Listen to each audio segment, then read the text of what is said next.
Inheritance doesn't always reveal wealth. Sometimes, it reveals the truth. My name is Camille Donovan, and from wherever you're watching this, stay with me. Because I need to ask you, has your own mother ever treated you like a footnote at your father's table?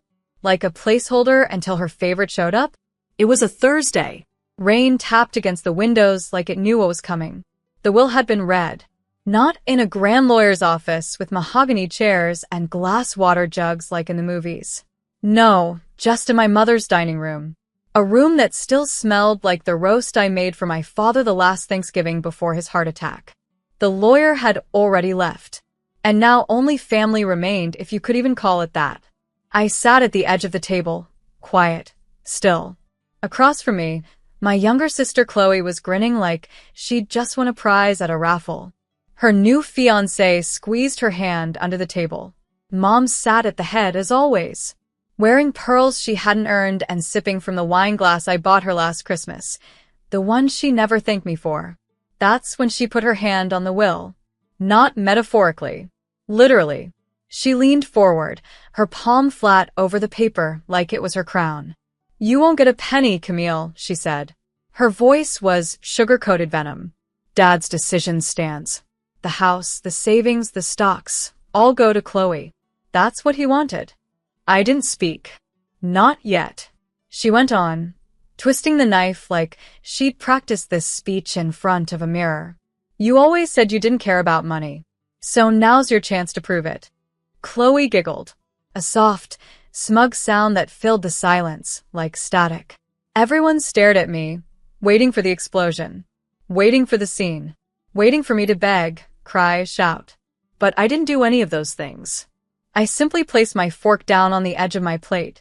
Then my knife. Deliberate. Graceful. I looked directly at my mother and said, "Then you won't get anything from me."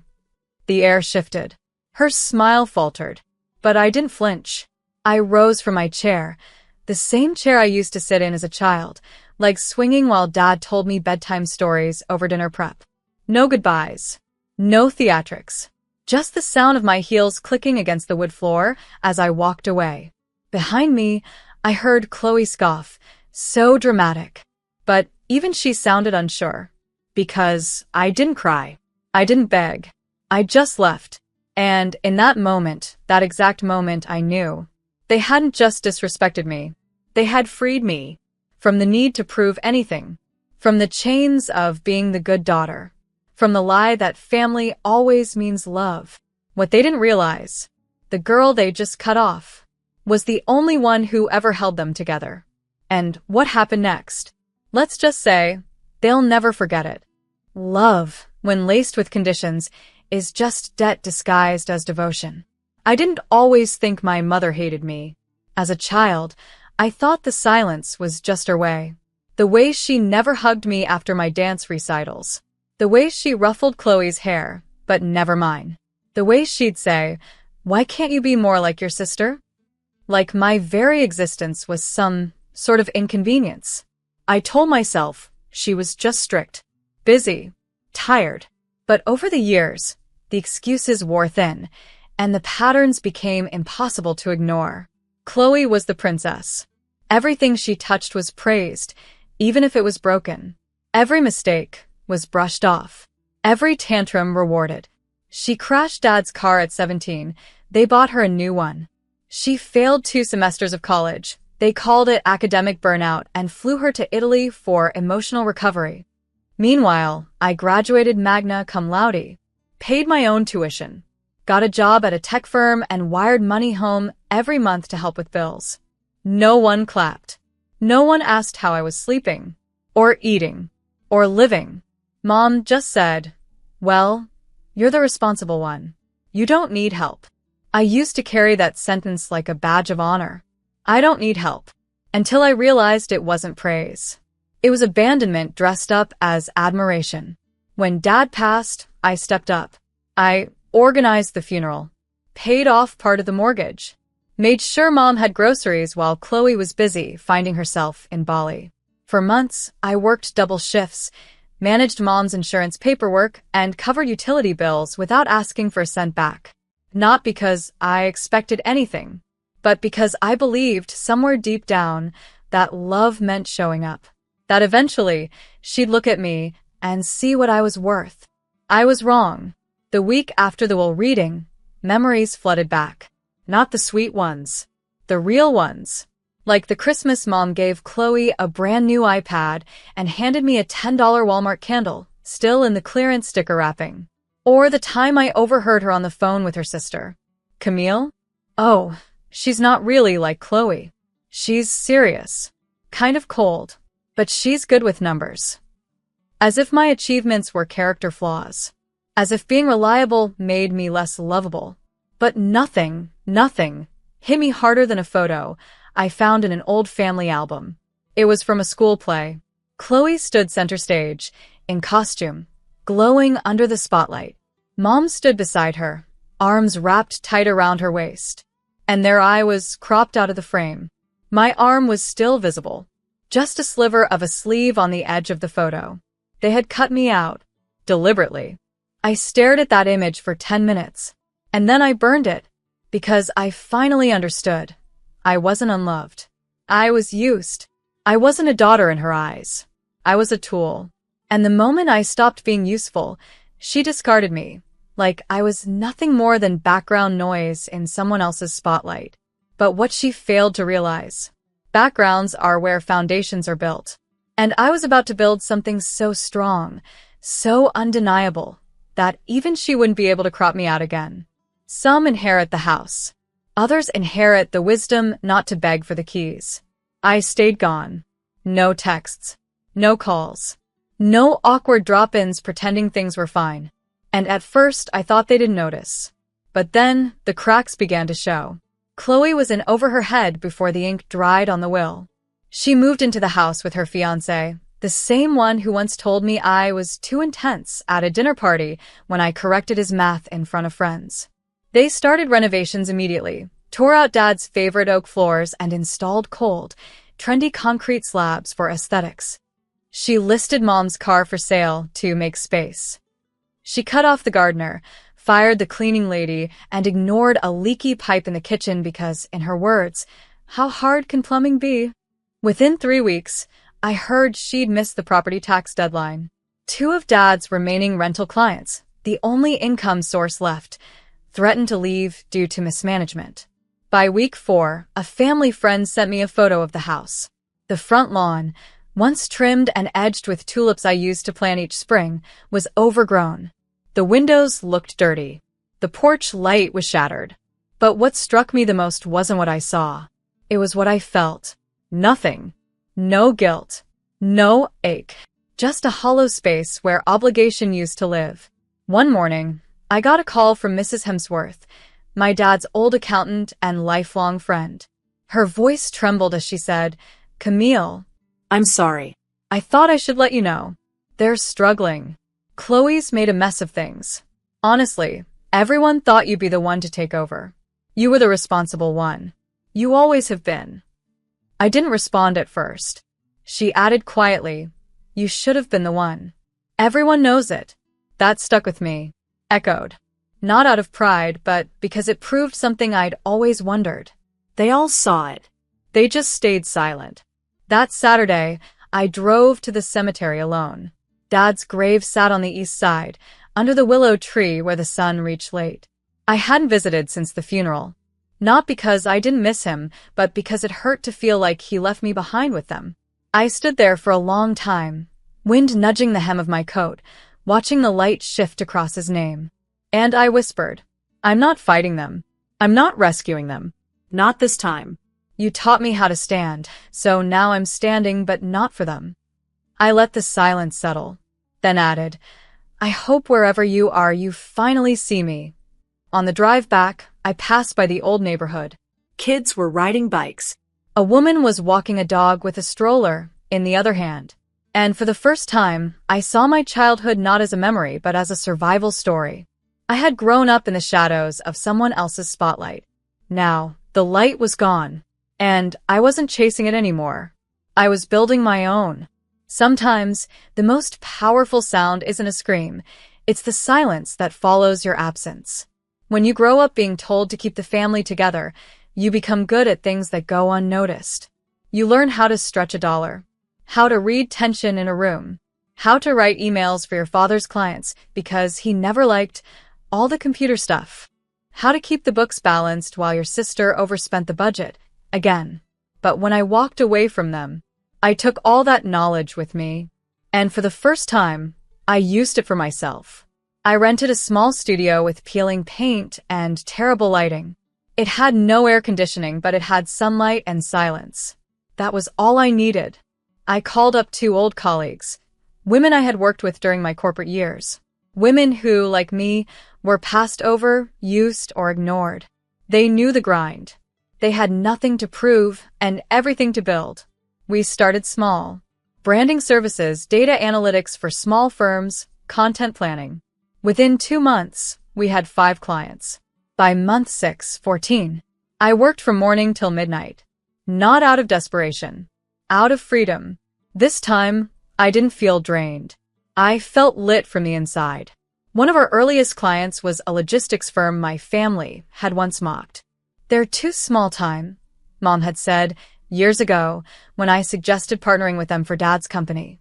Now, that same firm had quadrupled in size and became our biggest account. I didn't mention the family connection. I didn't need to. We did the work. We delivered. We scaled them. They recommended us to 3 other firms. And just like that, the dominoes began to fall. 3 months later, I received an email from Business Growth Weekly. Subject: "We'd like to feature your startup in our Women Who Lead Spotlight." I stared at the screen for a full minute before responding. Not out of surprise, but because I knew this was only the beginning. I started getting tagged on LinkedIn. Camille Donovan helped triple our revenue in 2 quarters. Leadership that listens, adapts, and delivers. Proud to work with this team. I didn't brag. I didn't boast. I just let my work speak for me, in a language my family never bothered to learn. Meanwhile, back home, things weren't going so well. The house Chloe inherited was up for sale, quietly at first, then publicly. A cousin messaged me, "Hey, is everything okay with Aunt Marla and Chloe? I saw their listing. Looks desperate." I didn't reply, but I clicked the listing. Saw the photos. The fancy chandelier had been replaced by a cheaper fixture. Dad's antique bookshelf was gone. The walls looked cold, not just empty, but stripped of identity. There were price cuts every week. Still, no offers. I heard whispers from old neighbors. "Chloe's not as sharp as people thought. Your mom's been asking around about reverse mortgages." But I said nothing. No warnings. No rescue. No, "I told you so." Because I wasn't their safety net anymore. I was my own foundation. And here's the thing about building quietly. By the time they notice you've disappeared, you're already too far ahead for them to catch up. They gave me nothing, and still lost everything. The house on Wrenhill Lane used to be a symbol. People would pass it and whisper, "That's the Donovan place." Not because it was flashy, but because it stood for something. My father's pride. His legacy. Stability. Now, it was starting to rot from the inside out. The roof had gone untouched through the winter. The tiles were curling like dead leaves. A pipe burst in the basement, flooding the foundation. Power got shut off for 2 days straight in June because Chloe forgot to pay the bill again. I didn't hear any of this directly. But whispers have wings in a small community. The family name started slipping from reverence to ridicule. Chloe had no idea how to manage estate taxes or navigate Dad's residual business contracts. She tried selling off furniture, even some of Mom's jewelry, but couldn't explain the missing paperwork when a buyer asked for verification. She posted a desperate Facebook message looking for a consultant to help her restructure Dad's old company. Nobody responded publicly, but someone screenshotted it and sent it to me, captioned, "Remember when she said you were too serious for business? Look who's serious now." I didn't reply. I didn't laugh. I just saved it. Mom started calling extended relatives. People she hadn't spoken to in years. People she once looked down on, like Aunt Rochelle, who worked 2 jobs after her divorce and was never polished enough for family parties. Now, she was dialing Rochelle like a lifeline. Nobody picked up. Nobody returned her messages. Then one morning my phone buzzed. It was her. My mother. I stared at the screen. I didn't pick up. She called again. And again. On the fifth try, I answered. Not with my voice, but with a text. You said I wouldn't get a penny. And you were right. I never needed one. Then I blocked the number. There was no satisfaction in doing it. Just clarity. A clean line drawn through years of disrespect. Word spread that the house was going into default. Neighbors whispered at the grocery store. One posted a vague tweet. Wild to watch a legacy fall apart in slow motion. Wren Hill isn't what it used to be. Another tagged me in a photo of the front gate with the note torn off the mailbox. I untagged myself because I didn't need to gloat. I didn't need to circle back and say, look what happened.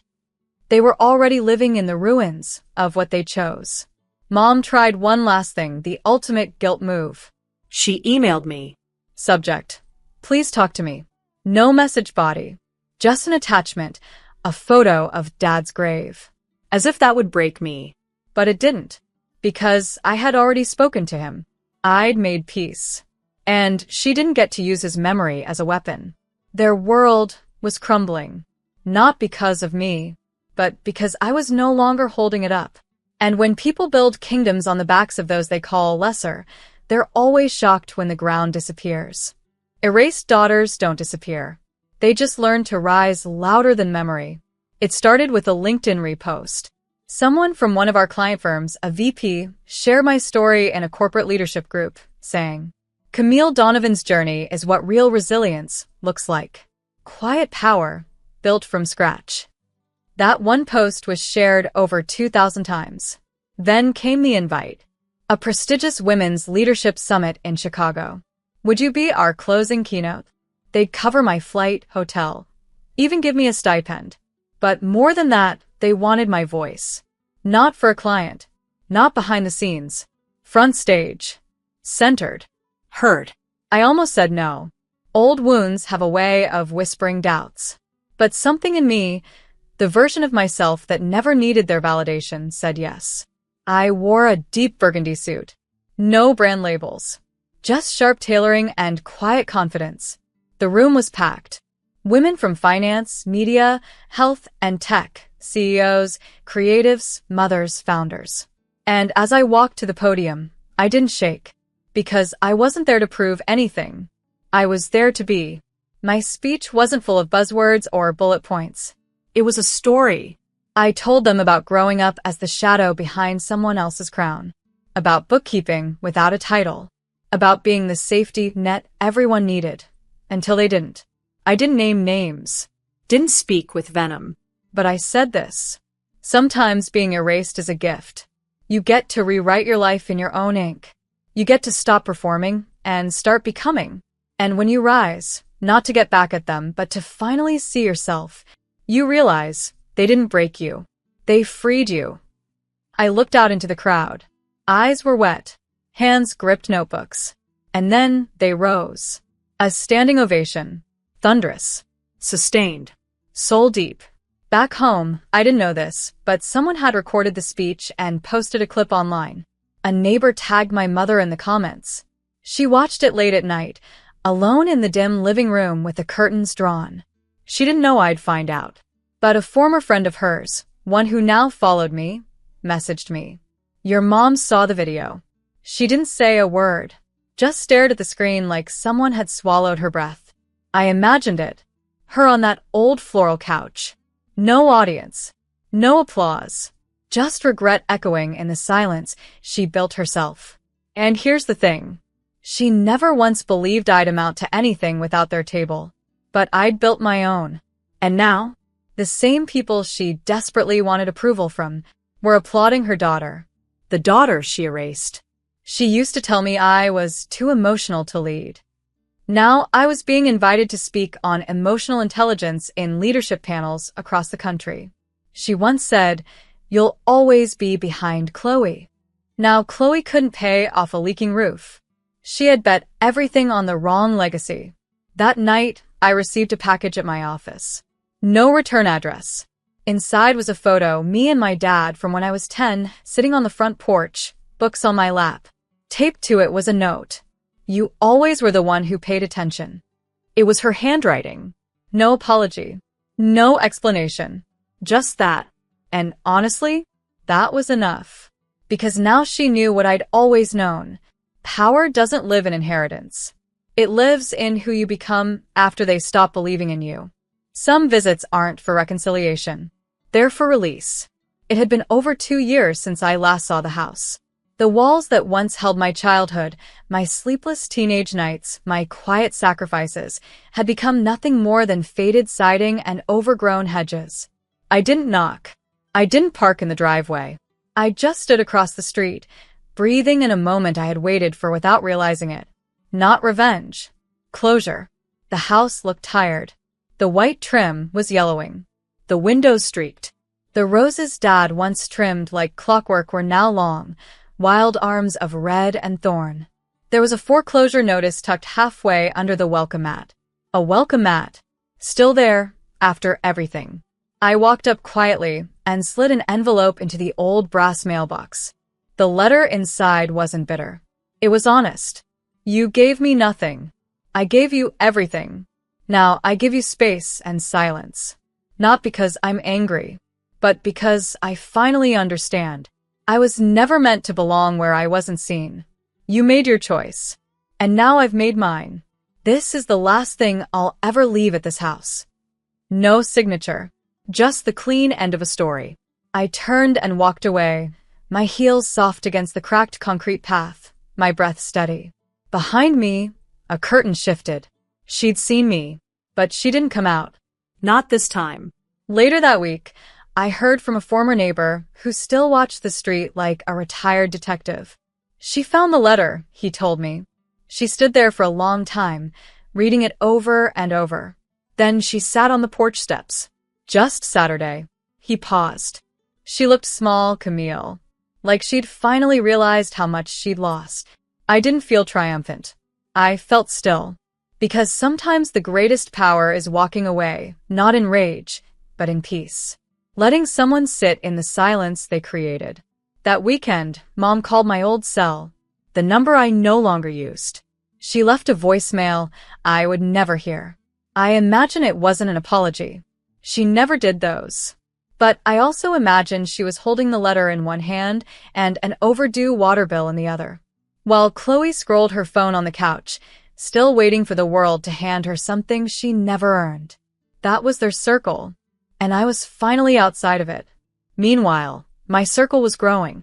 I'd just signed a lease on a second office location.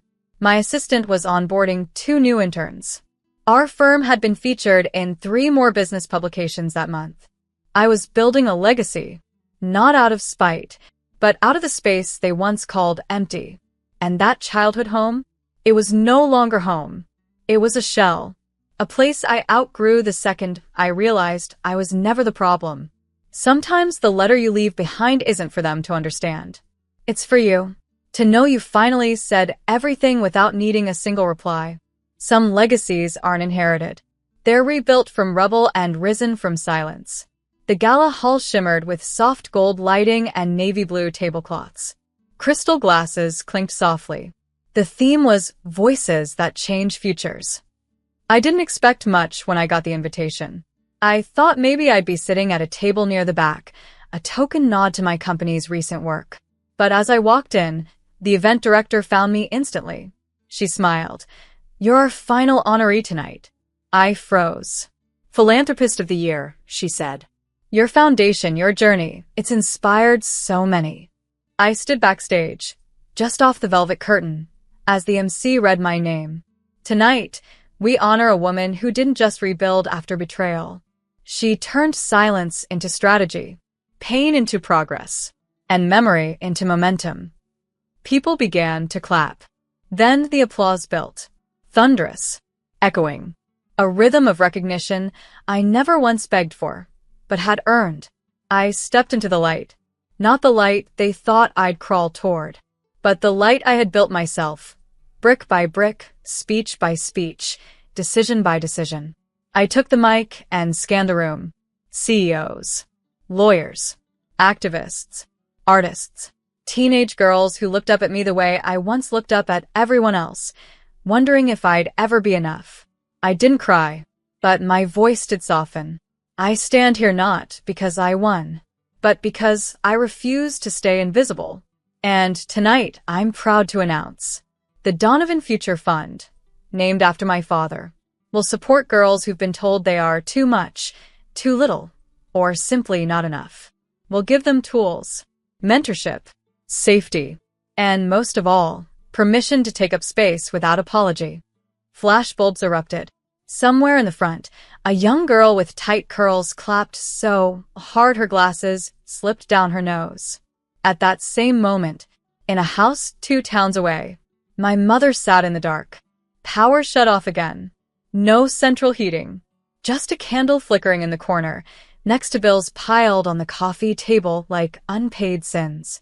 She had no one left to blame. No one left to beg. Only Chloe, dozing on the couch, jobless and bitter. And the TV. The gala was airing on the local network. I filled the screen in high definition. Poised.